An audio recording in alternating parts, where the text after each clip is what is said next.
Project ni Master Fred ngayon ay panghuli ng alimango mga master, na yari sa galon ng tubig to, yung mga Wilkins mga master.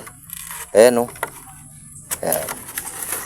Bali ito yung ginagawa niya ngayon, at maghuli siya ng mga alimango mga master. Panahon ngayon ng mga alimango, kaya gumagawa siya ng mga ganyan. Ayan. Madali lang gayahin mga master. Bali 2 galon lang yan. Pagkabilaan yung pinakahasang niya, at may mga butas-butas. Ayan.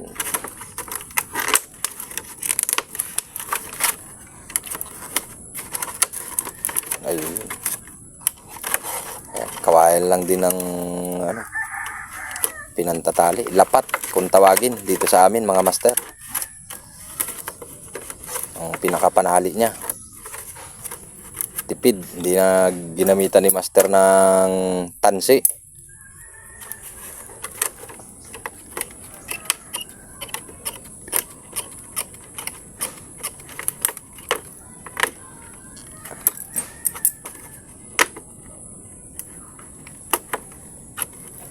Yun.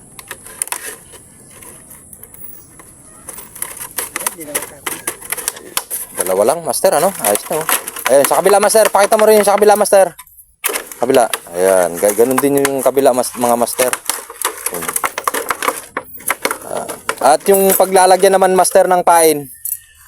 Ito. Ayan. Pakita mo mga master, pakita mo muna yung pinaka bali biniak lang na kawayan yan mga master. Oh. Ayan yung pinakalalagyan ng pain. Bali iipitin diyan sa loob kung ano yung ipapain mo. Kadalasan dito sa amin ang pinapain ni master. Anong pinapain mo master? Tilapia, no? Tilapia, pili. Ayan, iniipit niya dun sa pinaka gitna. Ayan. Diba? Ayan yung mga... Ito, mayroon din siyang ano naman to, panghipon.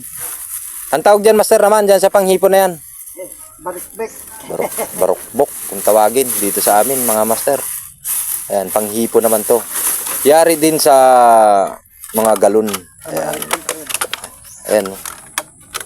Medyo magkaiba naman ng design to, mga master.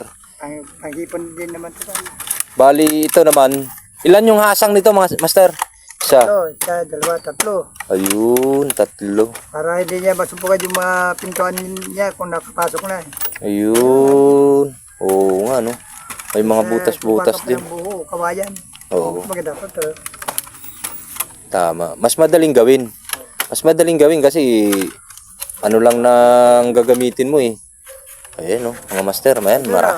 Panghipon? Ayos. Ayos. Thank you for watching mga master. Para sa mga nangangailangan. Oo.